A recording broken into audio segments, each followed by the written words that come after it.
Hi everyone, greetings from Turkey. Firstly, I would like to many thanks to all organizing members, especially very special thanks to Dr. Gulam Hussein to invite me to this very great event in Pakistan.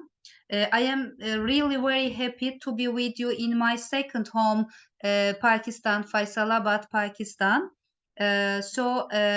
Again, thanks to all organizing in Department of Physiology, Government College, University Faisalabad in Pakistan. In this session, I would like to present about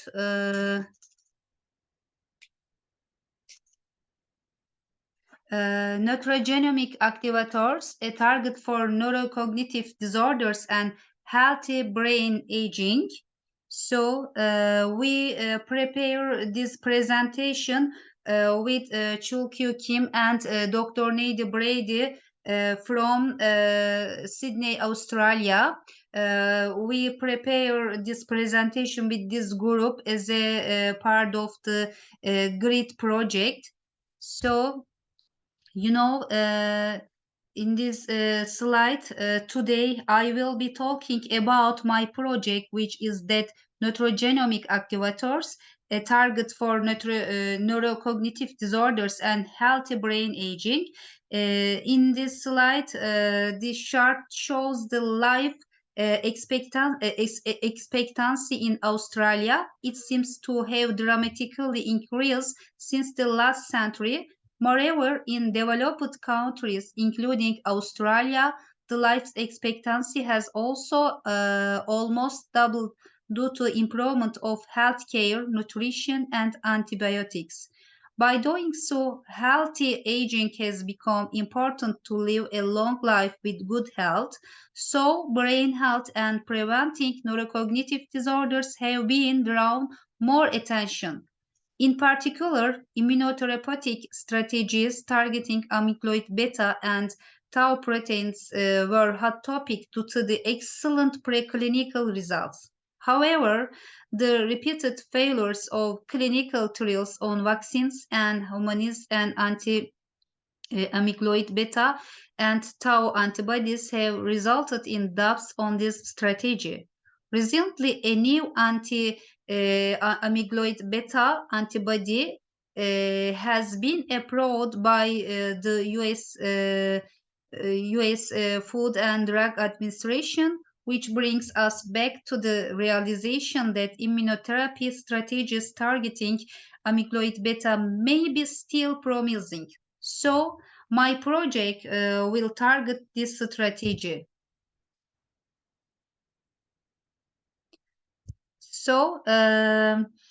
As you know, PPAR and NRF2 have studied to regulate oxidative stress, neuroinflammation, and protein aggregation, including amyloid beta and tau protein, which are released to Alzheimer's disease.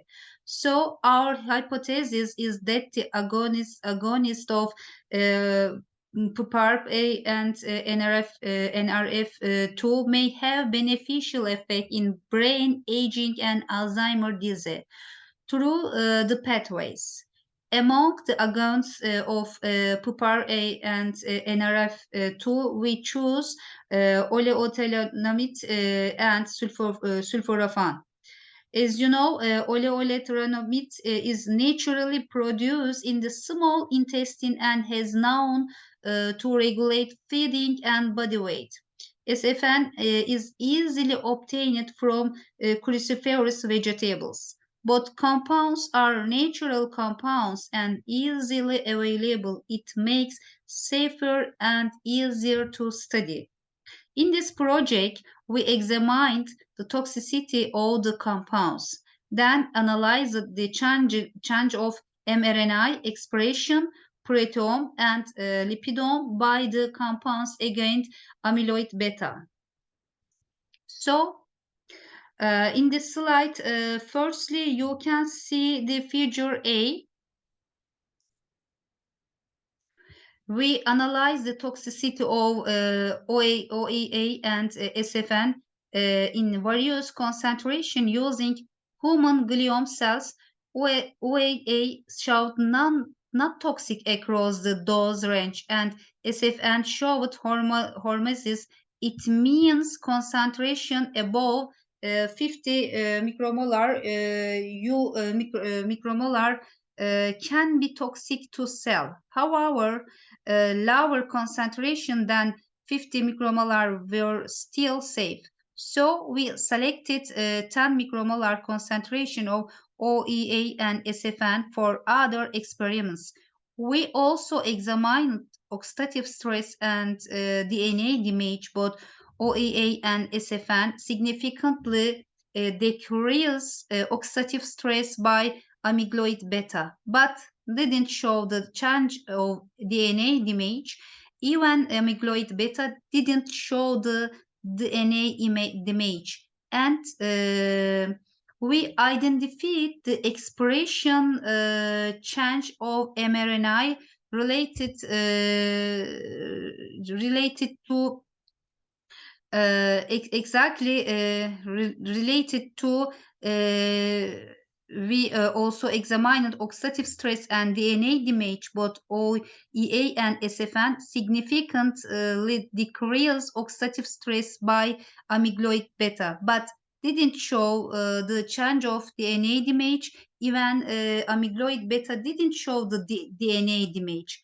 And also, we identified the expression change of mRNA related to brain aging, such as NAD pathway, FOX and telomere in the figure B. So both compounds attenuated the expression change, which is changing by amyloid beta in some factors. The one compound showed the recovery, while another one didn't restore the change mRNA expression in several factors. A few factors showed no change by compounds and amyloid beta. Overall, although some factors were not changed, the compounds still affected the mRNA expression of various factors related to aging. As you see, we performed immunostaining to understand which pathway is associated with our compounds. Among the aging pathways, we identified 4 factors. Firstly, KLB is Cloto, which has known to be related anti-aging. Amyloid beta decreases the KLB expression, but both compounds attenuated the decline. Even SFN increased KLB than control. Second factor is AuTUB1. AuTUB1 is associated with neuroinflammation. Only SFN show reduce the AuTUB1 increase by amyloid beta. Next one is growth associated protein 43 called GAP43. The function of GAP43 is mainly involved in neural outgrowth and elongation during the neuronal development. All groups showed increase compared to control. Lastly, connection 43 is a small protein involved in gap junction intercellular communication. Both compounds decrease the increase of CX33 expression by amyloid beta. Overall, the cells treated with amyloid beta showed expression change of factors compared to control. So both compounds attenuated the change. Only oleotriolonamide failed to restore the increase in OTUB1.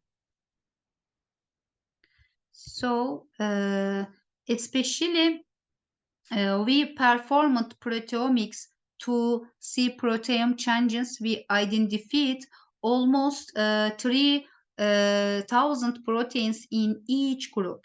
Among them, we obtained 2,413 proteins through the statistically sorting process. Firstly, we compared control and amyloid beta group in the figure B. We found 41 upregulated proteins and 37 downregulated proteins, total 78 proteins. As you can see, the figure C and the OEA and SFN showed significant changes in total 58 proteins and 103 proteins respectively. So after that, we compared amyloid beta treated cells and amyloid beta and OEA treated cells to see the effects of OEA against amyloid beta in proteome. Total 53 proteins were differentially expressed. We found 37 upregulated proteins and 16 downregulated proteins. We tried to see which pathway were affected by the differentially expressed proteins using IPA software from QIAGene. The figure B showed that the differently expressed proteins interact with canonical pathway, which is well characterized metabolic and cell signaling pathway. And figure C showed which proteins are correlated with which pathways. The differentially expressed proteins by OEA showed association with cellular stress detoxification and cellular immune response. These may contribute effects of OEA against amyloid beta. To see the effects of SFN against amyloid beta, we analyzed it using the differentially expressed proteins between amyloid beta and amyloid beta plus SFN. We found 150 upregulated proteins and 73 downregulated proteins. Total 178 proteins. And we also analyze it using IPA software using the proteins. As a result, the differentially expressed proteins by sulforaphane were significantly associated with 23 pathways in canonical pathway. And figure C showed the interaction between proteins and pathways. SFN affected loss of proteins and pathways compared to OEA. Among the changes we were interested that SFN was significantly connected with NAD biosynthesis because the NAD pathways is one of the important factors in brain aging. We have wanted to search a few important proteins.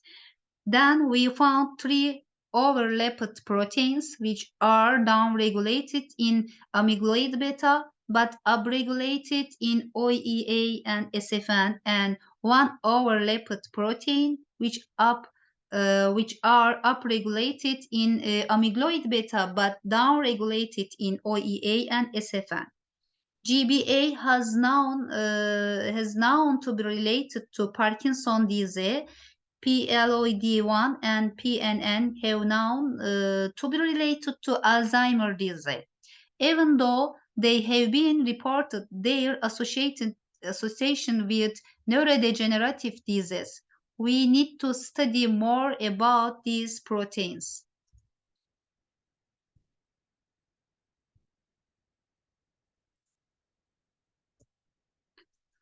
Lastly, we profiled lipodome of each group in human glioma cells to see the change of lipids. We couldn't find significant change in most groups. Only PC showed that increase by amyloid beta, and two compounds decrease the change by amyloid beta. Taken together, these observations suggest that UAE and SFN may regulate expressions of factors related to aging not only at the mRNA level but also at the protein level in human glioma cells. Moreover, the compounds can restore the expression change of factors caused by amyloid beta.